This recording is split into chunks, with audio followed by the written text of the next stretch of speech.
on the Texas A&M Sports Network. From Learfield, live from Rudy's Country Store and Barbecue on Harvey Road in College Station. Welcome to the Joni Taylor Coaches Show, presented by Coors Light, mountain cold refreshment made to chill. 2023 Coors Brewing Company, Golden, Colorado. Celebrate responsibly. Rudy's Country Store and Barbecue.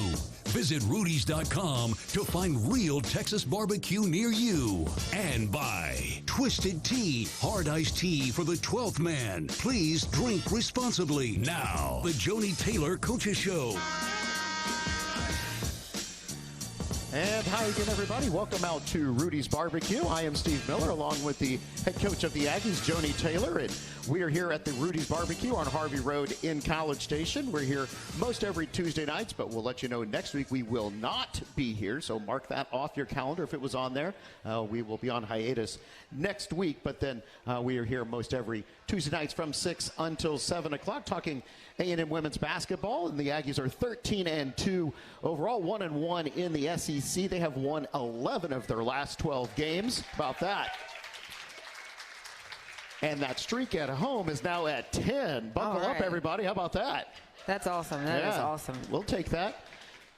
Georgia game, a tale of I don't even know compared to the great game on Sunday. The Aggies fall at Georgia 54-50, and it was, some people were welcoming you as a homecoming of sorts, so we'll get the pleasantries out of the way. There were people waiting for you at the airport. Yeah. What do you think about that? Were you expecting that part? No. Yeah. So the people that were waiting for us at the airport when I was at Georgia, they saw us off on every trip, and they were waiting for us when we landed every trip, no matter what time we got in. So, yes, when I was at Georgia, I expected them to be there. Sure. I did not expect them to be there last Wednesday when we landed. Here's what I'll say about all of that. So, first time, back in Athens, obviously I was there 11 years. Have some great memories there, some great friendships there. I love Athens a ton. But it was a business trip, right? We're going there. My mind is focused on winning a game. I'm sick. I don't feel well. We land, and everybody's like, Joni, look out of the window. And so there you see it, and you're like, oh, wow, there's, people there. Then we get to the hotel. There's people at the hotel. The next day, we get ready to go to shoot around. There's people with signs at the hotel waiting for us when we get on the bus to go to shoot around. People are coming to shoot around. I just had a sense of gratitude and humility. As a coach, you want to have an impact on the people who you're around every day, and that's players and the people you work with. And fortunately, as a coach, you often get to see the impact that you have on those people because they are forever in your lives in most cases. My former players are in my lives. I get to see them now with families and jobs and careers and professionals and people who I've worked with. We still talk. And so you understand the impact that happens both ways in those situations because you get to see it.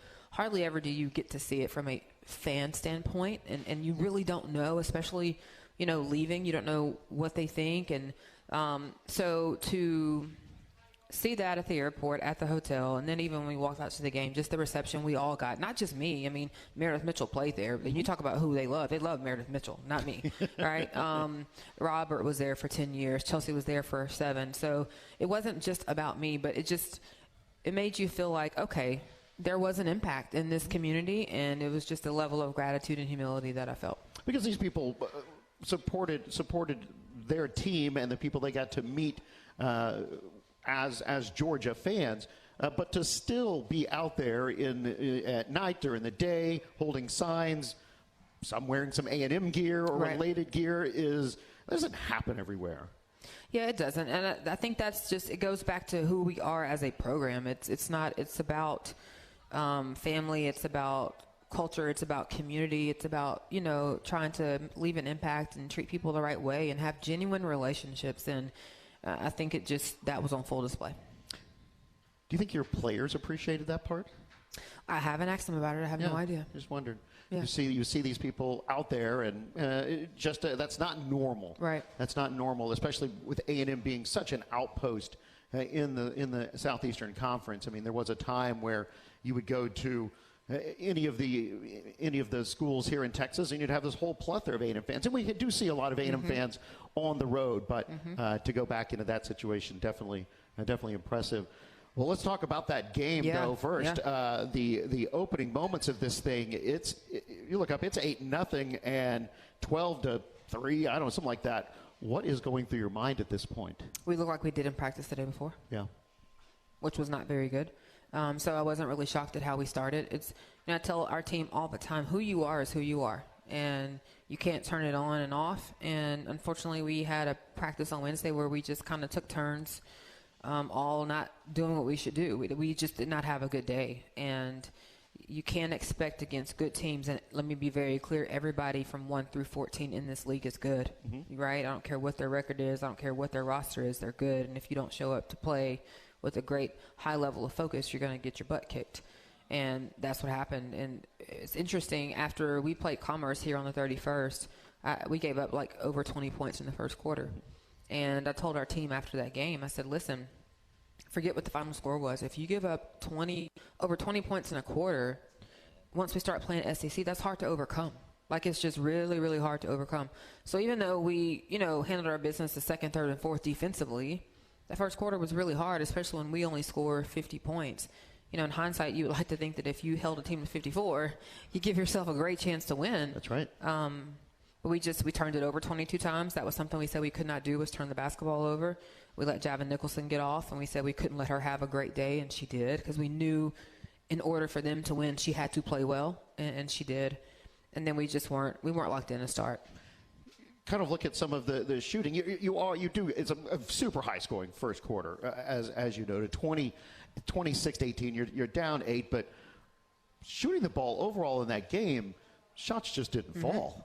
I thought we rushed some shots, and I thought we let them off the hook. I thought we came down and we quick shot the ball. Right, we come down, first person catches it, shoots it. Same person who brings it down shoots it. We get an offensive rebound. It's not really a great shot, but we got the offensive rebound. We put it back up instead of making them defend us. And so I think we let them off the hook by taking some quick shots. Our feet weren't really set.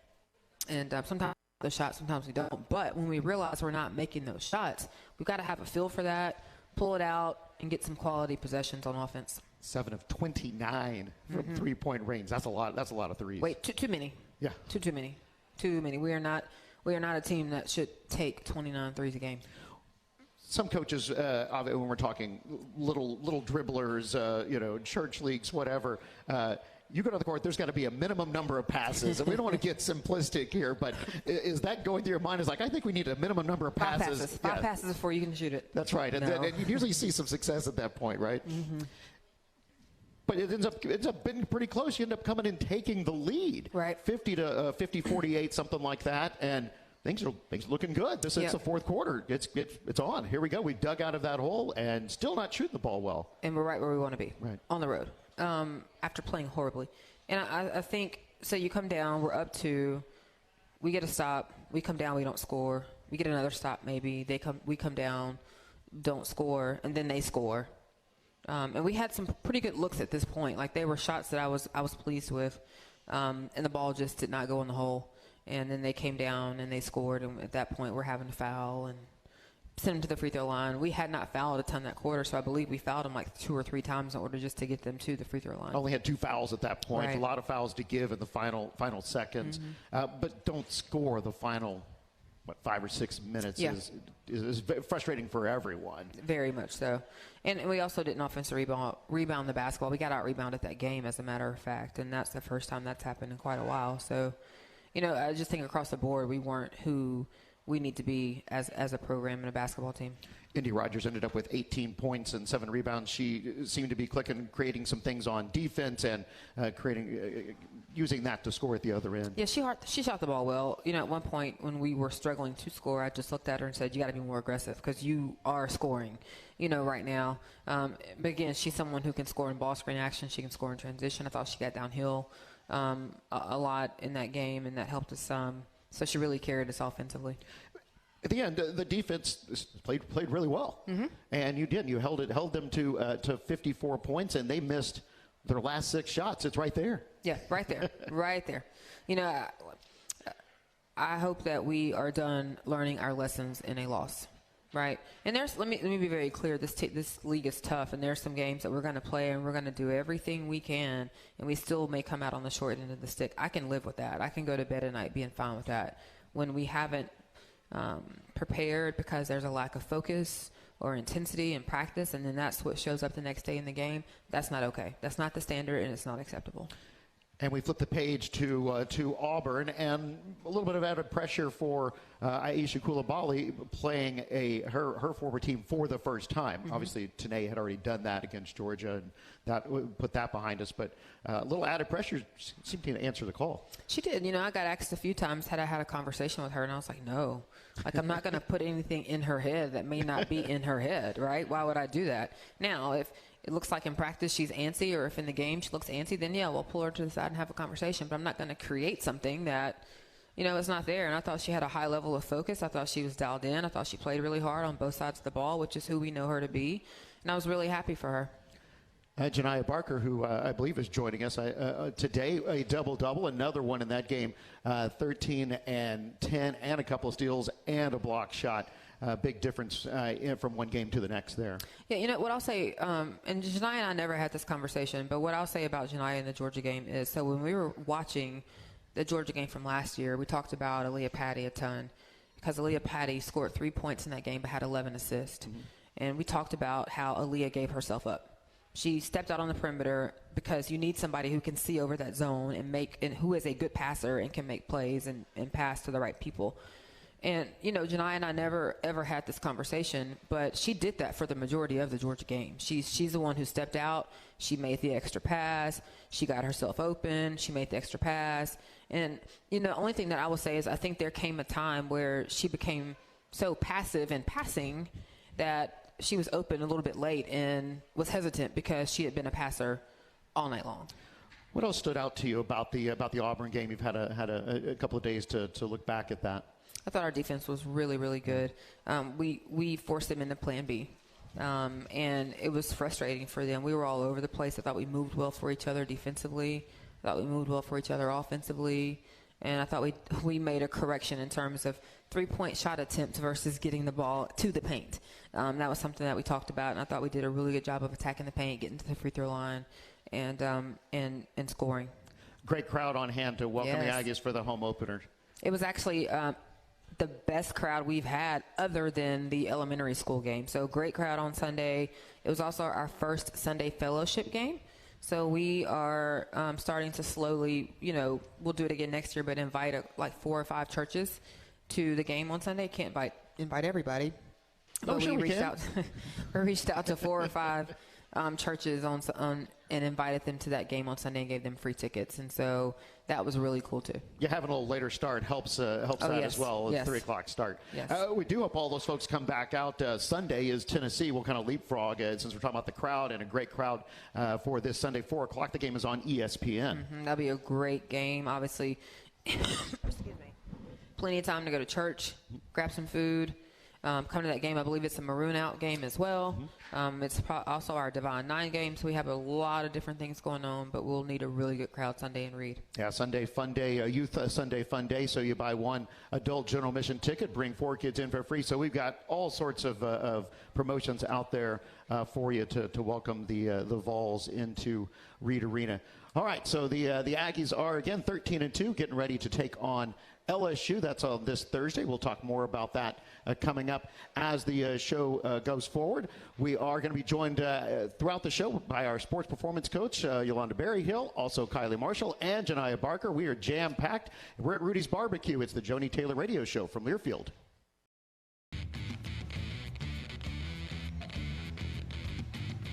Head on over to your local Rudy's or Rudy's.com to place an order for their real Texas barbecue. Enjoy 100% oak smoked meats, delicious sides, and Rudy's signature sauce. And don't forget, Rudy's serves made-to-order and grab-and-go breakfast tacos every day until 10 a.m. We are at Rudy's Barbecue. It's the Joni Taylor Radio Show. With Joni Taylor, I'm Steve Miller. Great to have you guys with us here tonight. Texas A&M is receiving votes in the AP Top 25 and taking on number 7 LSU. That's this Thursday at 7 o'clock in Baton Rouge. And you can listen on the Texas A&M Sports Network locally. That'll be Zone 1150, or watch on SEC Network Plus. And then on Sunday, as we noted earlier, the Aggies will host Tennessee at 4 p.m. It is a maroon out, so wear your maroon. We've got Youth Sunday Fun Day. You can also listen on News Talk 1620, or it'll be on ESPN. So we're looking for a big crowd out for that national of all national audiences. We are joined by our sports performance coach, and you guys have a ton of titles, so that's what I dug up. Yolanda Berryhill, so what would you describe your title? Well, currently it is the head strength and conditioning coach for women's basketball. Oh, so, that is a nice title. I know, it sounds so nice, huh? What do you get for that? Nothing.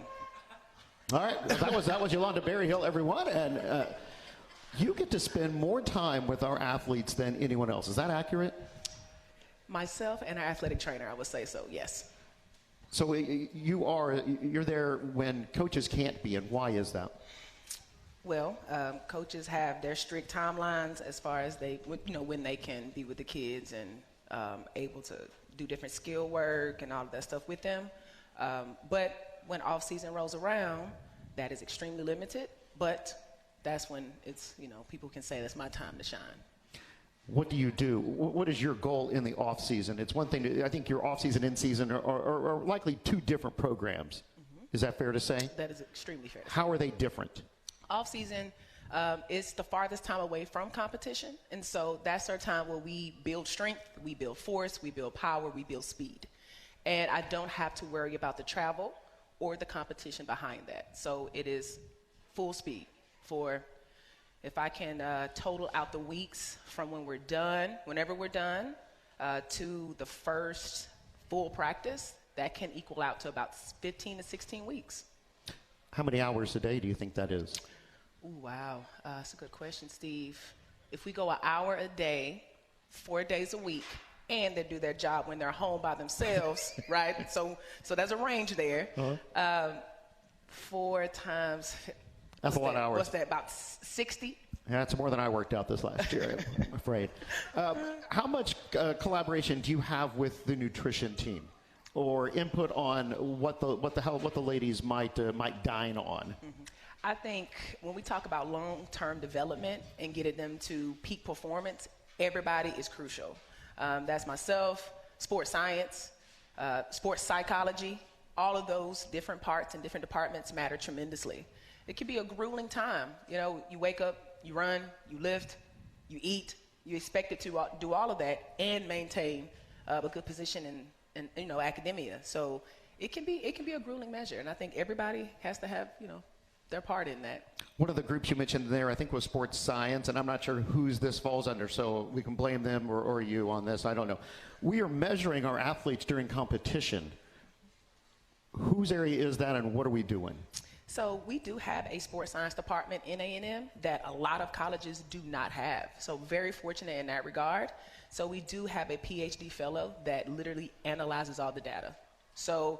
And when you see me, running behind the ladies and grabbing their little connections out of their shorts, I'm giving them to him to analyze. That's my biggest part. Are there things you can take away during competition that might be helpful to either coaches or the athletes? Absolutely. Joni is tremendous with receiving the information and using it to build practices, understanding how the ladies how they train in terms of if we're off on a Monday, then the Tuesday is where we get after it. Wednesday, right, one day out from competition, maybe that's intensity is a bit lower. Maybe it's more teaching, who knows, whatever she deems is important. But she uses that information and builds practices, and it's been phenomenal. When you look at the amount of time in season that you get, and we talked about the off season there, you do have to be conscious with what the schedule is going to be. And so I kind of ask you both, how do you balance the amount of time needed for strength and conditioning, and based on what type of instruction from a coaching staff you guys need? And Joni, I'd start with you. Well, we sit down and talk about it. It's extremely important that they do not lose what they gained all summer. And so this season is for them to maintain. We want them to maintain. We want them to feel good. And so we lift 3 times a week during the season, Tuesday, Friday, and Saturday, and that's extremely important. Yo gets to lift before we practice to make sure that she gets what she needs from them, because we're going to figure out how to get what we need, right? So we make sure that she gets to go first in that regard. But it's super important. The last thing you want to do is to work hard that summer, all summer and in the preseason, and then lose it because you don't value the weight room during the basketball season. That's how you get injured. That's how you just have a lot of like up and down and not consistency. You should look like this from your freshman year to your sophomore, junior, senior year in terms of your strength, the measurements, the numbers. It should all just continue to be a steady climb. You agree with that? I do. I also think there's no such thing as over-communication in my book when it comes to in-season and being able to communicate with coach. If there's some significant data maybe that we've seen or there's a trend that's happening, she needs to know those things. I think it's important to look at the data. I think it's important to have a structure, and I think it's important to have consistency. So it can be a little tough, in the holidays and things like that where we're off and we're going back. But, I think this year has been tremendous in coming back. Coach gave me a lot of time. The ladies, I don't know if they love it like I did, but they saw my face like 3 hours out of the first 12 when we first got back. And it was necessary. So SEC play it's no joke. So we just want to make sure, or I want to make sure, along with the other departments, that they can perform at they can be the most optimal human beings possible, right? How has your approach to how you handle the strength and conditioning for a team, how has it changed over time in your career? I'm sure it's different today than it was the first day you stepped out with a team. Mm-hmm. I think just research-wise has shifted some of my thoughts when it comes to strength and conditioning.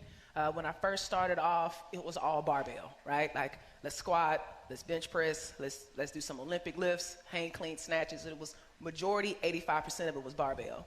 And then, research comes out, right? It's like, hey, you can get a lot of benefit without using a barbell so much. I'm like, I don't know about this, Ryan. What is this? What is this? What young person said this? And so then I really started to fall in love with kettlebells and understanding the stability factor of different implements other than a barbell, which I think plays a tremendous role in their athletic ability. So if they can maintain an implement in one hand and do something with the other side, then maybe we're doing a little bit, things that are a little bit more athletic, right? And it makes sense now going into competition. We're visiting with our strength and conditioning coach, Yolanda Berryhill, and most of our fans, if they get there at the right time, get to see you perform your job, much like the coaches do, and you throw out all sorts of stuff all over the court. Give us a quick rundown of what the pregame rituals are that you're controlling from your area. Okay, so by the 60-minute clock, the ladies know they need to be out on the court. We usually start our activation, which is our mini band. So if you see me, I'm lined up on the lane line, and I just have a nice whistle. We're echoing. We're talking loud. The louder you can be, it's almost like, okay, we're here now. We're here. So trying to get that energy up. And after we activate and use the mini bands, we'll do some stretching. We'll just try to get loose. Because at the end of the day, the warm-up is 60 minutes. So let's activate, let's get stretched, let's get warm, and now let's move into your basketball stuff. And then we do our sideline, and that's for them. That's where they kind of have their own handshakes and those good things. So, and then it works out. You get me. If you come from the 60-minute clock to 50, you'll catch me. If you come after 50, you might miss me. No, I think they should all be there at 60 to watch and to take some of those things home, and that'd be great. All right, so finally, we were talking before we went on the air where you're appearing next. We were doing that in a little bit of jest, but tell us about what you said, something about the Final Four that you've got. What is it that you have going on? Okay, so outside of my direct duties here, I have started, it's called Basketball Performance Collective. And it is something that I created a year ago. So my first time doing it was at the Final Four last year. And it's basically a clinic. It's for practitioners that touch our athletes. So not just strength coaches, but strength coaches, sports psych, dietitians, sports science, coaches, all of those practitioners that touch our athletes and aid in the long-term development, they are welcome to it. It's just once a year. It's held every year at the Final Four. The whole mission with that is it's a target audience. And it's also there to support the sport. I have never been to the Final Four outside of starting this last year, and it was lovely. And, it just gives other people the opportunity to learn, get education units, and also be there to support the women playing in the Final Four. Yeah, hopefully that'll be grow even farther this year. Joni, you've seen that in action? Yeah, I have, and I'll say this. And I think what's so special about it is the Final Four is also our convention. It's where we go and have professional development, but there's not a space for sports performance coaches at that. And this is something that Yo recognized and said, hey, it's in our state.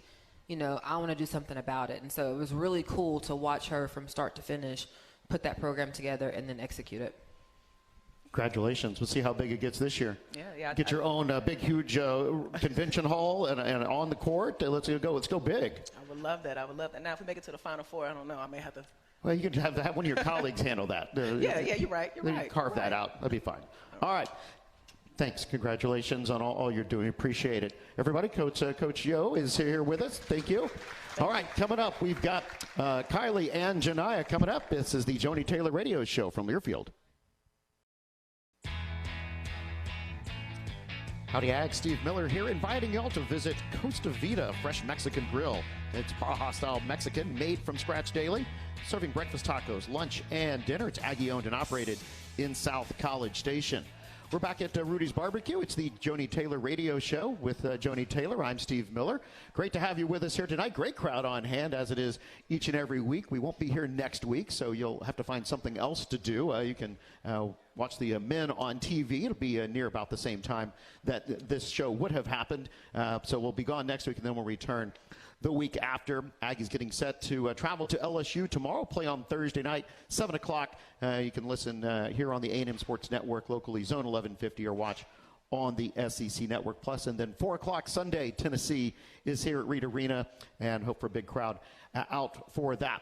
We are joined by Kylie Marshall. She is a freshman on our team, getting some action this year, all the way from Mansfield to Texas. What's going on in Mansfield these days? Anything? I don't think so. Not much right now. Yeah, I mean it's Christmas break, so they just started school this week back in high school. But yeah, that's it. Just going back to school pretty much. Tell us about your coach at Mansfield.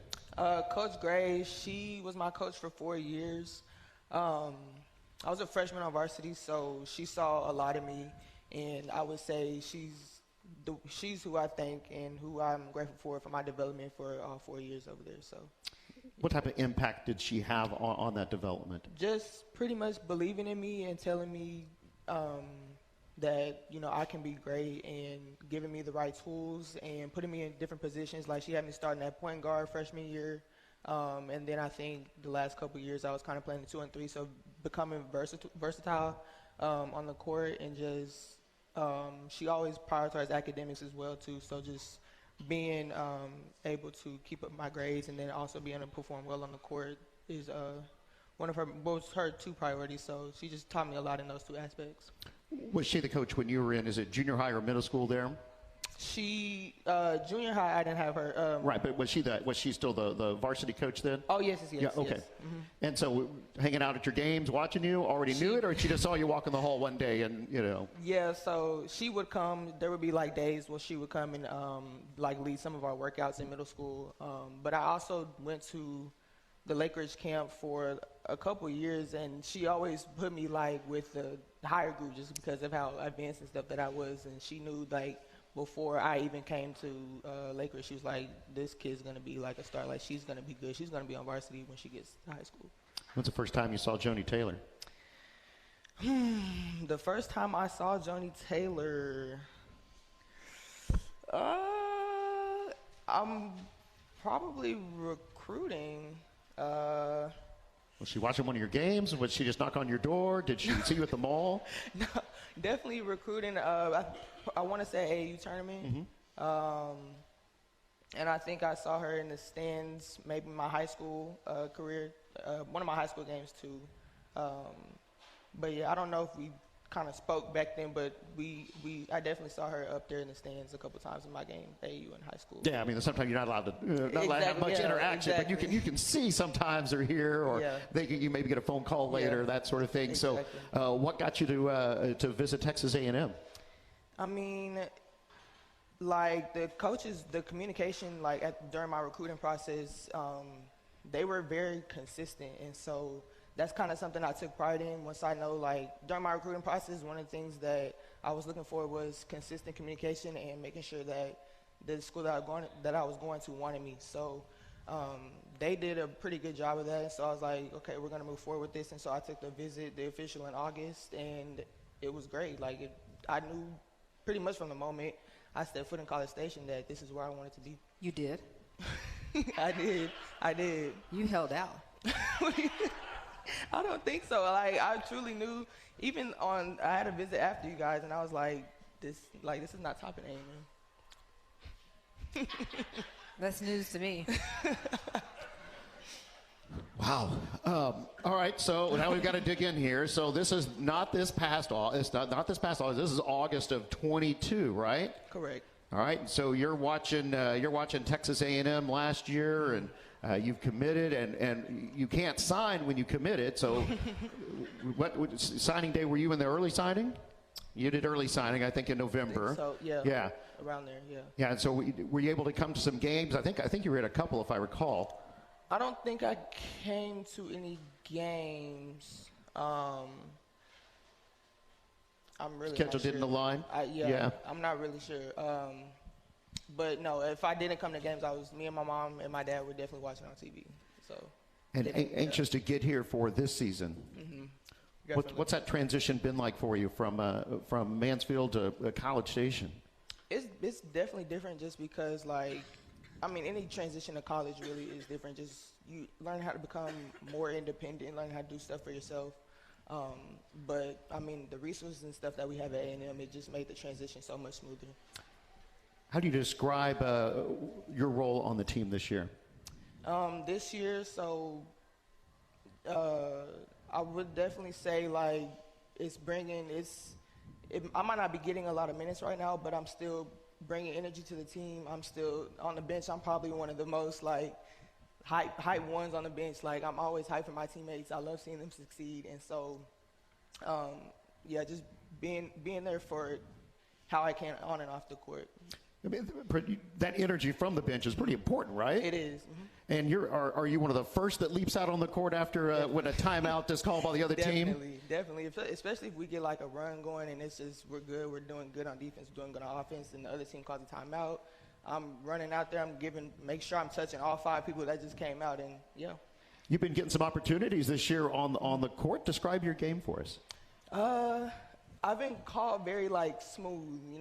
My game is very smooth. I guess it's just a matter of kind of just not the fastest player out there, but I know kind of what shots to take and what decisions to make. So, just having a high IQ just to play the game, really.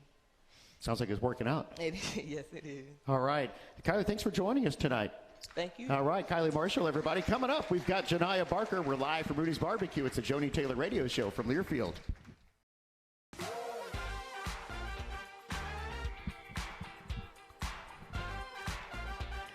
Texas Farm Bureau Insurance wants to give you a VIP Aggie basketball fan experience this year. Go to 12thman.com/maroon contest and register. One winner and a guest will receive game tickets, a VIP tour of Reed Arena, and will be recognized on the video board during the game. Register today at 12thman.com/maroon contest. Texas Farm Bureau Insurance is a proud partner of Texas A&M Athletics. We are back on the Joni Taylor Radio Show. I'm Steve Miller, along with the coach Joni Taylor. We're at Rudy's Barbecue, and Texas A&M will be on the road Thursday at LSU, 7 o'clock, and then at home on Sunday hosting Tennessee at 4 o'clock. And you can get tickets 12thman.com. And we are joined by sophomore. Wow. Played a lot of games at A&M already. Janiah Barker, welcome. Time's just flying. Thank you. Thank you for having me. Thank you, guys. You have fun. I do. Why do you have so much fun? I think one thing, well, first, I love basketball, and playing basketball really just brings me joy. It's a place where I can go and just really forget about everything and just be myself. Another thing is, I think someone told me when in the off season when I went to Nike Academy, it was one of the mentors, just helping out all the student athletes, just talking about how the struggles of basketball, it can be with your parents and stuff like that. And he told me I was special because I can be myself. So me being myself, it makes everybody else around me be able to be their self too. So I just think me being myself, and which is Janiah, just comes off as having fun. I think the fans see the Janiah on the court. Is the Janiah on the court playing basketball different than Janiah off the court? It depends on what the score is. Both of those seem to end up with a visit with Joni on the way off. Oh yeah, always. Me and Joni, every time we come off the after I come out the game, we're gonna have a little conversation. Might be a little giggle, might be mad at the end, but just know like it's always good talks. How is this year different for you than last year? Definitely a different role, a bigger role that I'm taking. Something that Joni and the coaching staff has put on me just to be the best Janiah I can be and just really try to become the best version of myself, which is coming with like, nutrition, drinking water, staying hydrated, eating the right foods, making sure that I'm getting in shots, getting in extra work, just trying to be a good example for myself because, they know I want to be a #1 draft pick, so they're just making sure that I'm doing the things to make sure I can do those. What are the wrong foods? Fat Shack, Chick-fil-A. Yeah, I know, man. Chick-fil-A is not good. It's not good for you. Although it's real good, it's not good for you. But anything fried is not the best. Try to stay with rice and pasta and salmon and those things and lettuce. But sometimes it can get a little boring on that side. There's not a lot of flavor in what you just mentioned. Yeah, you know what I'm saying? So I do stray away. And I find Fat Shack sometimes, and I find Chick-fil-A sometimes. But I make sure I try to stay on track and be the best I can be. How did you spend your summer? My summer was long. Oh my gosh, that was long ago too. What did I do? I know I went to USA. You did that, yeah. From a training standpoint, we know what you played, but how did you better Janiah? I went to LA and I trained with Chris Johnson. He's a trainer and trains in the NBA. He trains LeBron and DeAndre Jordan and Bismack Biyombo, all these people in the NBA. So I just took a lot of time to make sure I just learned and take everything in heed and just try to make sure I can come back better my sophomore year. Who's your favorite assistant coach? Oh my gosh. What was that about? I just seen if you were paying attention. They were going so well. Just want to make sure you were paying attention. No, I can't say nothing like that. No. Do you have anything to promote? No, I don't have anything to promote. I'm just here. You're just here having fun? Yeah. All right, so now you've been at A&M now 2 seasons. It's not fair to ask you as a freshman what your favorite thing about Texas A&M is, so we'll do it now. You've been here long enough. What's your favorite thing about Texas A&M? Truly, I still think, when I first got here, I just really loved the tradition. That's one thing. I mean, I was going to come here regardless because Joni was here, but when I did come, the traditions was something that, really I took interest in, and I'm still really interested in them, like by just the rings. I can't wait to get my ring. I still, when we sing the song, I don't even know the name of the song, but the Hullabaloo Connect, I love that song. It's so good. The Aggie War Hymn? Yeah, that one is so good. Every time it comes on, I get so excited. Hullabaloo Connect. I get excited every time. So, yeah. Does your energy spill over to the newcomers? Yeah, it's really... Because we've got them of all ages. Yeah, it works with everybody. I think everybody's in the room feeling it right now. Also, I think something, since I've been born, I just think just playing basketball too is just, if I walk in a room and I'm not having a good day, then it seems like everybody else is not going to have a good day when it comes to basketball. So I just have to make sure I come in, be the best Janiah. What's the next step for your game? What that face about? I just want to hear your answer. I just think something I just want to still work on that's on my mind constantly is just my pace and just taking my time and just scoring when I want to score and not being in a rush about it. So I think once I can get into the off season and focus on that, I think I'll be really, really different coming into my junior year. Do you feel like you have a good vision of the court? Oh yeah, I think although like I could have some more assists, but I think that my passing is really something that is like hidden about me, but I can do like really well. You seem to know by simply changing roles this year. You seem to be knowing where everybody is at when you're out there, and that's a big trait to have. Yeah, you gotta know all the plays because that's something that you just gotta do, and everybody in their positions and what they do, but. That's Joni Taylor, Got to make sure you listen to her, because if you don't, That's what happens. Yeah. All right. Okay. Well, we learned something. That was great. Janiah, thank you so much. For sure, it was great. I love being here. All right, Janiah Barker, everybody. It's the Joni Taylor Radio Show from Learfield.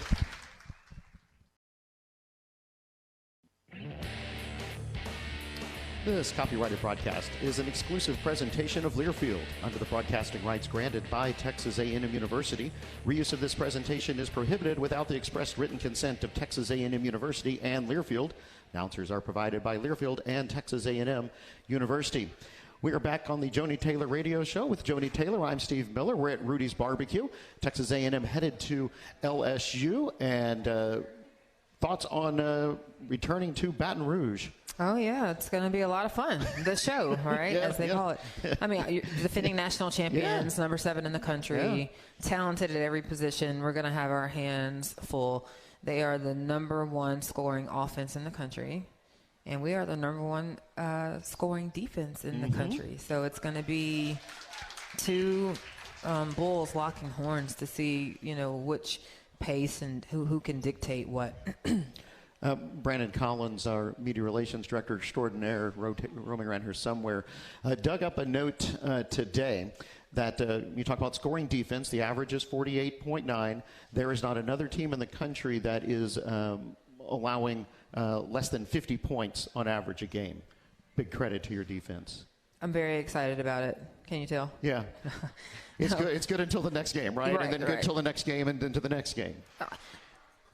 It's what we're capable of. It's what we're capable of, and so we should do it. And we're going to need to do it. And so I'm excited about it. I'm glad that our team has bought into that. They're now excited about it. You can tell there's an excitement about playing defense. And, when you look at the offensive pieces that we have and the potential we have offensively too, it's just when you look at championship teams, they're elite on both sides of the basketball. And so it's something that we are continuing to hone on both sides, offensively and defensively. When we watch you on the sideline, you were very even-keeled, seemingly on the outside. Is there a telltale sign that should let us know that you are not happy? That hands on your head. Hands on the head. Hands on your head. Okay. I am not happy.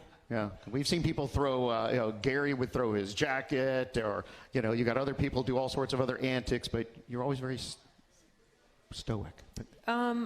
It's something that I am grateful to God for, actually. You talk about fruits of the Spirit, and self-control is one of them. And we ask our players to be mature and to have a next play mentality and to treat the game the right way and to respect the game the right way. And how can I ask them to do that if I'm on the sideline doing something totally different? That's not a shot at anybody. That's just how I feel. And so I've got to be able – they're looking to me to lead. And how am I going to do that if I'm over there – not being able to process and think through the next thing. So for me, that's what works. And I've just always been that way. My mom's that way a little bit, and so I've kind of gotten it naturally from her. But if hands are on head, I am like, what is happening? Or I am pretty upset. Now we know. Yeah. That's a great deal. Now you're going to be watching everything. That's right. Yeah. See if you do it. Is tomorrow Beyond Basketball? Tomorrow morning is Beyond Basketball, yes. It's actually a player panel. The January Beyond Basketball is always players because they're not in class yet. And so we will have a panel of 5 of our players. What type of message are you expecting the players to deliver? So actually, we have questions sent in from our Beyond Basketball members, and so it's just more question and answer. So normally we typically get, why did you choose A&M? Some of the things you've asked, what's your favorite tradition? Everybody wants to know something about me, tell a funny Joni story, or, how was their Christmas? So it's really just kind of get to know you type questions, but it's a lot of fun. It gives our members a chance to see a different side of our players, because if you're not in our fast break club, you really don't have a ton of interaction with them unless you're the section they go into when the game's over. So this is a really good opportunity for some of our Beyond Basketball members to get to know our players better. Yeah, one thing we hear from our fans, they love to get to know our players. Yeah. All right, Joni, thank you for being here tonight, and we will be on the road and heading out to LSU tomorrow. All right, our thanks to Yolanda Berryhill and to Kylie Marshall and to Janiah Barker. And for our engineers, Kevin Minchow, and to Tony O'Neill back in Jefferson City, also for Coach Joni Taylor. I'm Steve Miller. Have a great night. We will see you in 2 weeks, or you can listen on this Thursday night. This is the Joni Taylor Radio Show from Learfield.